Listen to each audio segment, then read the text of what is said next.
लेकिन दुनिया में यह भी कहीं नहीं होता कि अगर आप डील कर लें, आपके मामला तय हो जाए, आप उनके साथ मिल जाएं, माफी मांग लें तो आपको माफी मिल जाए, आपको जाने दिया जाए, आपके खिलाफ केसेस रुक जाएं, बाकी लोग साल हा साल जेलों में रहें और आप डील करके जमानतों पे घर जाएं। और अगर आप ज्यादा किस्मत वाले हों, जो कि अमूमन इस तरह के लोग किस्मत के धनी हुआ करते हैं, किसी किंग्स पार्टी में आप शामिल हो जाएंगे और इलेक्शन लड़ने के भी अहल होंगे। और सिर्फ यही नहीं, आप खुलकर अपनी कैंपेन करने की भी आपको इजाजत होगी। 9 मई के वाकयात हैं, उसमें मुलव्वस 25 शहरियों को 1.5 साल बाद मिलिट्री कोर्ट ने सजा सुना दी। 13 दिसंबर को सुप्रीम कोर्ट के आईनी बेंच की तरफ से मिलिट्री कोर्ट्स को सिविलियंस के केसेस के फैसले सुनाने की इजाजत दी गई थी। आईएसपीआर के तर्जुमान की तरफ से 9 मई के सजाओं का फैसला कौम के लिए इंसाफ की फराहमी में एक और संगे मील करार दिया गया।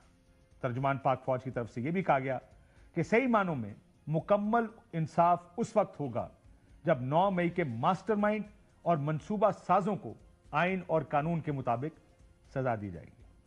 इसका तर्जुमा और तशरीह जाहिर है आप कर सकते हैं कि इशारा किस तरफ है। एक बात तय, जो 9 मई को हुआ उसकी इजाजत किसी मुल्क में नहीं दी जा सकती। यह इजाजत किसी को नहीं हो सकती कि एहतजाज के नाम पर कहीं भी घुस जाएं, तोड़ फोड़ करें, आग लगाएं, घरों को जलाएं।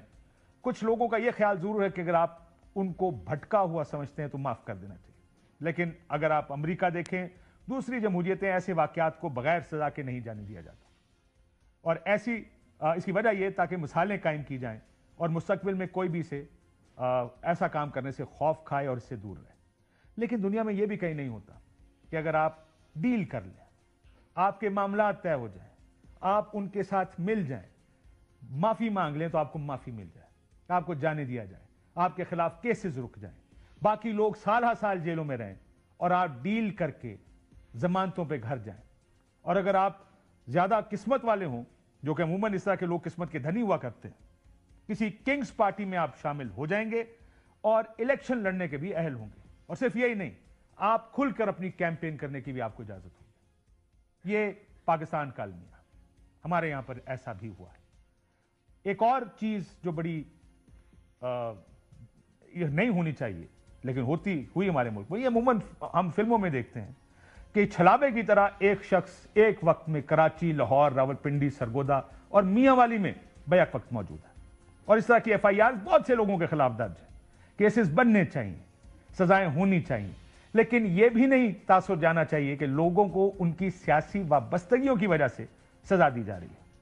बहुत से पॉलिटिशियंस पर केसेस ऐसे हैं कि वो खुद या तो शाह महमूद कुरैशी साहब कराची में मौजूद थे, लेकिन पंजाब के मुख्तलिफ जगहों पर यह केस है कि वो वहां पर चीजें तोड़ते हुए या किसी जगह घुसते हुए पाए गए। बहुत से लोगों के ऊपर इस तरह के केसेस मुख्तलिफ शहरों में नहीं होना चाहिए। यूरोपीय यूनियन की तरफ से पाकिस्तान में 21 दिसंबर को फौजी अदालत की तरफ से ये जो सजा सुनवाई गई, इस पर तशवीश का इजहार किया गया।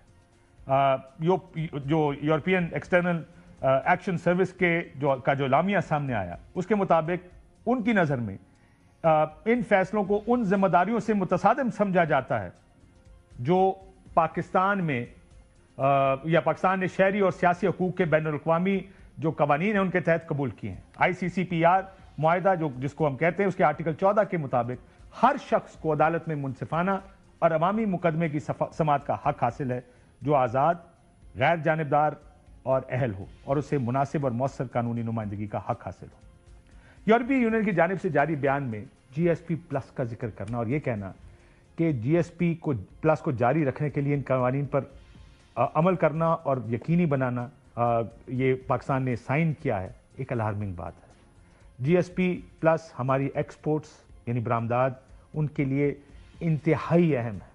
It's one of the most important and critical elements जो कि हमारी एक्सपोर्ट्स के साथ जुड़े। मुझे उम्मीद है कि हम इस बात का एहसास करें और ध्यान रखें। GSP+ जिस तरीके से इस प्रेस रिलीज को जारी किया गया, उसका भी हम सब keep an I on this.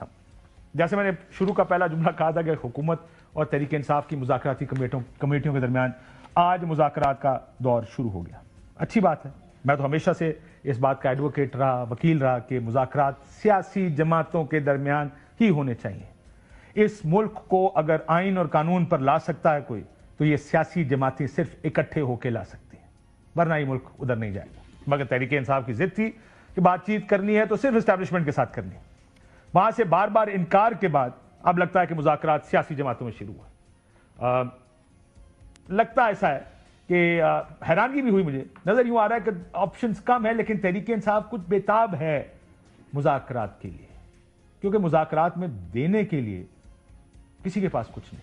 Tehreek Insaf हुकूमत को क्या दे सकती है, और हुकूमत के लिए इस वक्त सिर्फ एक चीज है, वक्त, निज़ाम चलना चाहिए।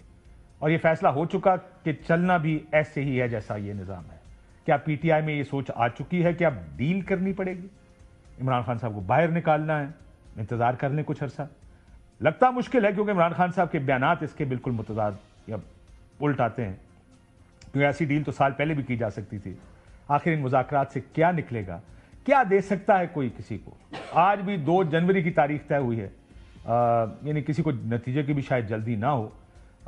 इन मुज़ाकरात का मुस्तकबिल क्या है, साहबजादा हामिद रज़ा हमारे साथ मौजूद है।